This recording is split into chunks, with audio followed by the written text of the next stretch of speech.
Hoje deu uma vontade de comer um snacks, só que saudável, pra mim e pro meu filho. E eu vou mostrar aqui pra vocês, ó, isso aqui é metade da massa que sobrou, que eu vou fazer depois.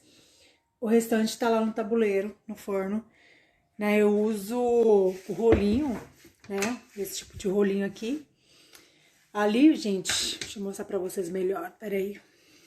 Aqui temos frango cru, né? O peito do frango cru triturado. Temos um pouquinho de farinha de amêndoas, ervas finas, temperos e queijo ralado, tá? Eu vou deixar a descrição pra vocês aqui e vou mostrar como é que tá lá no forno também. Vou mostrar aqui como tá ficando, olha. Tá? Pelo vídeo tá amarelinho, mas não tá tão amarelo assim não. Mas eu vou mostrar daqui a pouquinho pra vocês. Tá vendo? Eu abro a massa toda e depois eu passo a faca, né? Dou essas divisórias aí pra ele assar mais rápido e ficar bonitinho. E agora é só retirar daqui que ele sai facilmente enquadrados.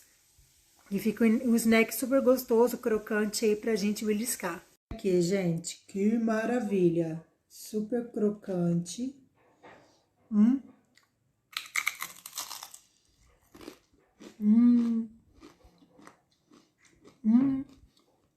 Comer sem culpa.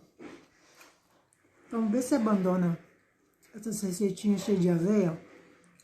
Ó, aqui, só puro frango com um pouquinho de farinha de amêndoas. E nem sempre eu coloco farinha de amêndoas, viu? Não é, digamos, uma coisa que é necessária. Às vezes eu faço só com puro frango mesmo moído e os temperos fica divo.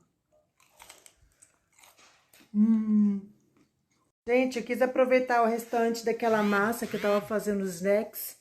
E ó, fiz um pastelzão aqui pro Matheus. E o queijo até transbordou, ficou essa casquinha super crocante, que eu adoro. Ficou top, né? A massa super crocante, ó. Super crocante. Vou cortar no meio pra vocês verem.